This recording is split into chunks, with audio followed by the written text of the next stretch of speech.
Welcome back, everybody. Now, keeping to the Maleh signature that cemented her in the hearts of so many South Africans, including myself, for more than 17 years, her latest album is themed around love with only one heartbreak song on it. Award-winning singer has finally quelled a 5-year radio silence with a 17-track album titled Lerato Laka. As we wrap up Jazz Appreciation Month, she joins us now this morning to share a bit on her single, Tlo Fihla. A very good morning to you, Maleh. Thank you so much for joining us. Good to have you on the show. Yes, thank you so much for having me. It's always a pleasure to be here. It's an absolute pleasure having you. You have no idea how excited I am having you in your space. I appreciate it so much. Thank you. All right, today is the last day of Jazz Appreciation Month, and it's World Jazz Day today. Yes. I always pose this question to my fellow jazz artists. What does jazz mean to you? I think jazz music has always been a genre that really kind of accommodates so many different styles of music. Sure. And just really becomes or gives artists really the opportunity to express themselves in whichever way they would like. And I think for me, I started off with a jazz producer by the name of Fundile Mdingi, who really is the one that kind of shaped my sound at the beginning of my career, and I'm always so grateful to have been able to work with somebody who had that kind of background on the jazz front. And I think it's what has allowed me to have a beautiful 20-year career. I was just mentioning backstage my love for the late Gloria Bosman, who was one of the first artists that was an inspiration for me in terms of how I would approach my music. And of course, may her soul rest in peace. You know, she's left us with such amazing music, and so she's definitely one of those artists worth mentioning on a month like this when we're celebrating. Most definitely, most definitely. And it's so heartwarming to know that there's artists like you who will take the baton from her and continue pushing the mandate of jazz music and jazz appreciation as well. So let's talk about Tlo Fihla, and I understand it's a tribute to your parents, right?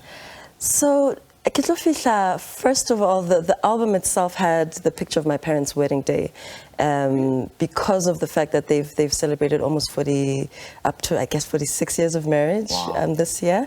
And I really just wanted to celebrate them and honor them because they've been one of my biggest supporters. The actual song Tlo Fihla came to me around about the lockdown period when a lot of people were really kind of challenged in terms of keeping their dreams alive. And I was one of them, and I think I really wrote from that personal place of feeling like, will I really get to that place where I feel content and that I've arrived at my final destination in life, you know, I guess in terms of purpose and really wanting to fulfill that. And I find that a lot of people have really have resonated with the song because everyone is on a journey and we're all trying to achieve something and really want to leave a footprint. So is it really about contentment? It's about getting to that place of contentment. Getting to that place of contentment. Yeah, and I think for me it's been about my spiritual walk with Christ. Is really a center part of the song itself. And just saying, you know, we do not walk this journey alone.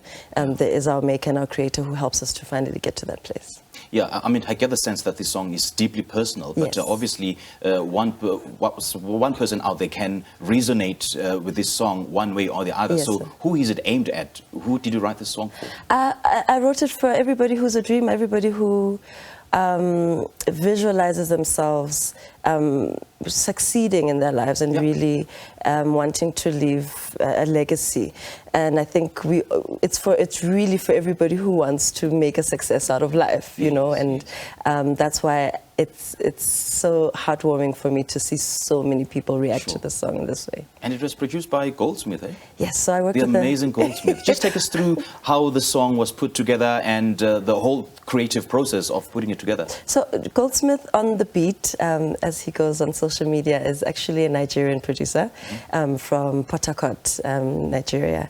And I think it's just been such an interesting experience working with somebody from West Africa and really kind of fusing in just our different cultures and just, you know, the different sounds of music from a southern side of Africa, you know, coming all the way from West Africa and just kind of blending all of that. It's been really lovely getting that perspective from him. Yeah, I think he's just been such a refreshing addition to the Maleh sound. And it feels very kind of, you know, up to date and really with what's going on with us celebrating Afrobeat as we are all over the continent. And I think it's really been nice to get a little bit of that flavor on this album. And you really have been busy the past few months, hey? Touring and promoting this album, eh? I have. And we missed you on stage, by the way. We really missed you. Yeah. What have you been up to now, and what's up on your sleeve? I've been so blessed to work. I think one of the main mentions I'd like to mention is having the blessing of having had performed at the SA Fashion Week last week as part of Manso's collection. You know, Palesa Mukubang has been in the industry for so long, and I think it's really exciting to be able to work with her and collaborate with her on her upcoming lifestyle events, which she's hosting at Manso in Victoria Yards, and I will be featured every first Sunday of the month. I also have the Bushfire Festival coming up. That's one of the highlights for me this year as well, because I've always wanted to perform at Bushfire, and it's definitely one of those festivals that's kind of become like a melting pot for all of the, you know, like the creme de la creme of the music industry throughout the continent and across the globe. People always want to find themselves at Bushfire, so I'm one of them this year. Maleh, lovely chatting to you, eh? Thank you so much. All the best. Great stuff. Well, Lerato Laka by Maleh celebrates the journey women take into finding alignment and, you know, realizing their worth and discovering self-love and pursuing their destinies against all odds.